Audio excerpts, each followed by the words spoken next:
I'm a redhead.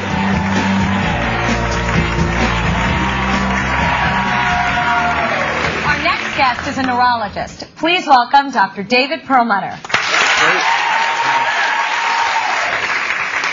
So, Dr. Perlmutter.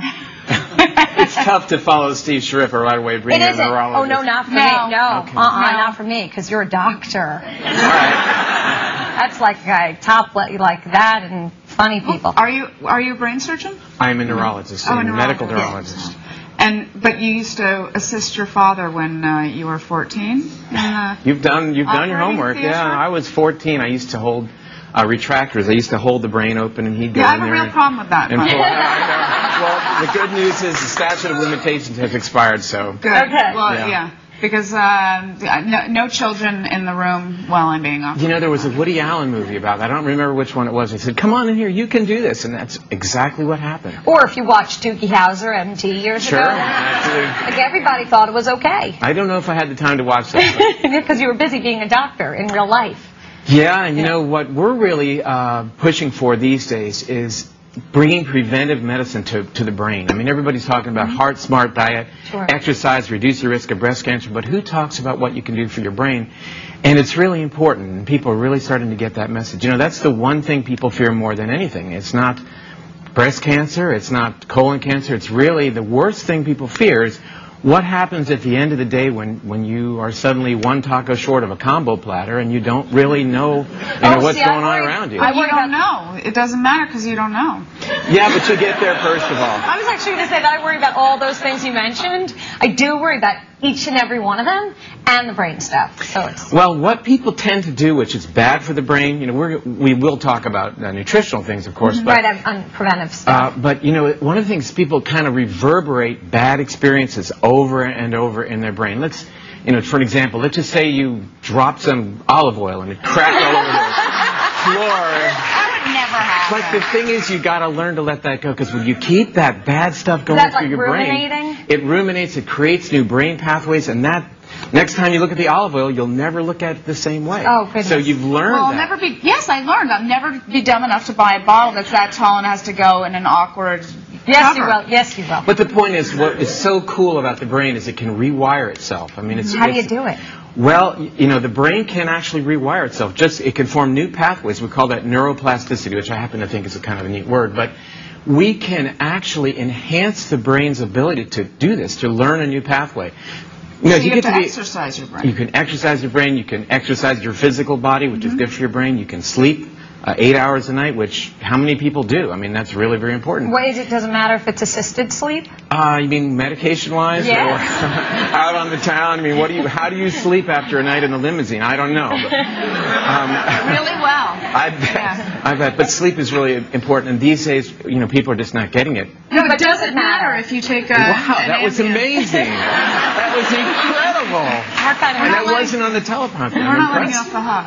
Yeah. Yes, it doesn't matter if you take every now and again a little something. A little something from time and time again is good. Yeah. But you have to look at what is called your sleep hygiene. Ask yourself, why is it I'm not sleeping well? If you need a little help, a little drug, I won't name names, but from time to time. The problem is the sleep that you get under a medication doesn't really develop the REM sleep that you need to be fully restorative. Because I feel like that. I feel like if I take something to help me sleep, I'm missing out on. I do feel the next day like I missed out on something. Exactly right, and it's not natural sleep. It's not the same kind of sleep that you would get. One of the keys to sleeping is what you do during the day, and it's exercise, making your body tired, but also trying to turn off bad news. You guys were talking about that before. Bad news is everywhere. You turn on the television, everything's alert this, alert that. We've got to learn to look at good, happy things. I know it sounds crazy, but it's not crazy at all. It's exactly right. Yeah, I'm feeling better. Thank you. Yeah, I cannot go to sleep at night. I've talked about this before. I cannot go to sleep at night if there's something scary on TV. And all the movies that you see now are scary. It's all about everything's a vampire. Commercials What's are scary. the deal? I know. I find it more boring than scary. It's not boring. Please, the Twilight series is a love story. Really? More to life than General Hospital, for sure. Twilight. But the point is that that whole process of rewiring your brain and making it a better computer that we're carrying around is enhanced by, for example, certain foods. We all know that fish is brain food. Fish is rich in a very unique type of omega-3 called DHA. Yes. And what is so exciting is we now understand that DHA isn't just the material from which the brain is made, but it turns on the genes. It's actually controlling your DNA to make a better brain. So I've heard that there's fat in your brain and that you need to... You mean my brain in particular? In everyone's brain. There's fatty stuff in there. Your brain, and again, not uniquely you, but everyone's brain is 70% fat, and a quarter of that fat is DHA.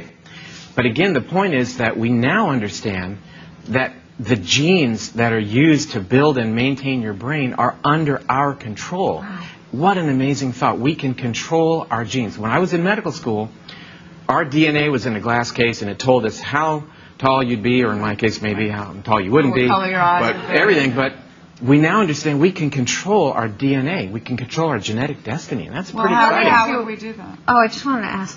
Something vapid? I don't know. You might think so, you might not. Okay. Let's chance it. Okay, so on a physical level, physicality speaking only, what would the difference be, say, between Einstein's brain and Snooki from the Jersey Shore? Well, you know, in point of fact, what we it's a great comparison. I mean, that's pretty much the ends of the bell curve.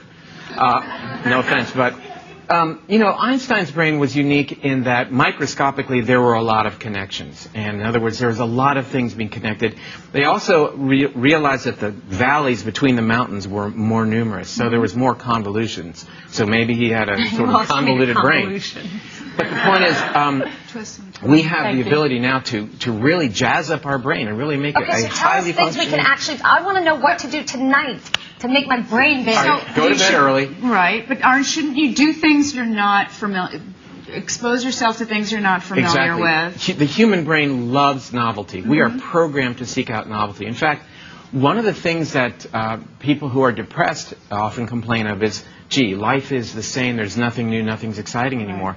And in fact, it may be one of the reasons that depression is linked to a profoundly increased risk for Alzheimer's disease, because the brain does not seek out novelty anymore, doesn't make these connections. So doing something new, Alexis, is absolutely right on target.